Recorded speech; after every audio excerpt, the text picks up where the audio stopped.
Well, you always hear about how hard it is to find a job after college, but among some mixed unemployment data, there is good news for this year's grads. The unemployment rate is the lowest it's been in years. But the not so good news, landing a dream job out of college is in most cases just a dream. So we went out to some hiring experts to get their best advice. These kids are brilliant. They're coming out with great GPAs from great schools and tons of extracurricular activities. The biggest thing we're looking for in new graduates that are looking to get into the real estate world is that they're getting into the business for the right reasons, particularly in the advent of reality television, that they don't believe everything that's on TV. We get resumes every single day at Glam Squad, and when I go through them, I really want to see track records of success. It's important that through that resume, you can see a star in the making. As a hiring manager, I'm looking to see, are there knowledge, skills, and abilities that I could bring into my company that, regardless of the role that the person is in, that they can demonstrate that they have the ability to fit in, to add value, and maybe come in from an innovative perspective. Don't play hard to get, whether it's a first date or an interview. If you're interested, tell that person you're interested. Make it very clear. And here with more tips to help make that transition from college to the working world as seamless as possible is New York Times contributor Hannah Seligson and CNBC senior personal finance correspondent Sharon Epperson. Ladies, good morning to you both. Morning, ladies. Timely advice right now. Let's get into it. All right, say you're a recent grad right now, unemployed still. Do you take a summer job or do you go and look for your career job right now? I think you take that summer job. The one thing I would tell people to be aware of is you don't want to become a permatern. You don't want to become permanently in the internship trap because those usually don't pay. Let's start with starting a career routine. What do you mean by that exactly, You want Hannah? to flex the muscles of adulthood, which means getting up before noon and getting into the routine, and which, just get yourself into the workplace. Start flexing those muscles. Okay, that's a good one. Now, starting off financially, what's the most important thing to do here, Sharon? The most important thing is to have a budget and to start off knowing that you're going to have some committed expenses. Probably student loans might be part of that, and your rent and the things that you have to pay for every month. That, including the taxes that come out of your gross income, should take up no more than 60% of your gross income.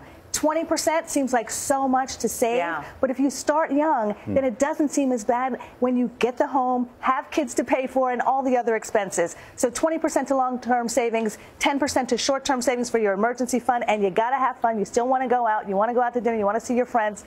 10% for your fund money. Only 10% for fun. I think a lot of people are the 60%. Exactly. I know, exactly, but that's how if you start with the budget early, that's the way to do it. All right, Hannah, let's move to our next one. Make connections. This is always important.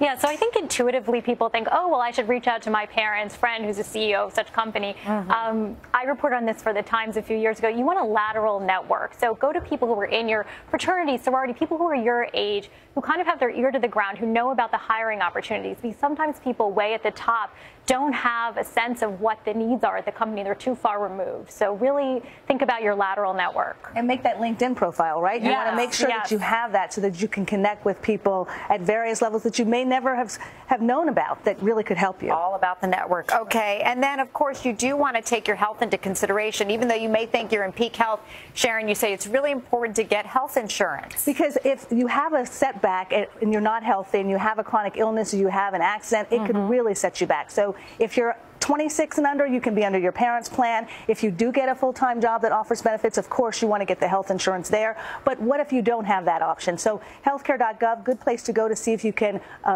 qualify for one of the government marketplaces and get subsidized insurance that way, or even if you have very low income, if you can qualify for Medicaid. Okay. Anna, this is an important one. We all have to do it. Paying your dues. It may not be your dream job right out of the box. Yes, I was covering dog parades and nannying right out of college. So yes, I know about paying your dues. And this is a hard one to swallow. So if you're not, I would say everyone needs to pay their dues, and I think everyone would probably agree with that. But if you can't quite swallow that, think about how you can supplement your income. We're in an economy now that's a real gig economy, meaning people can cobble together different freelance jobs.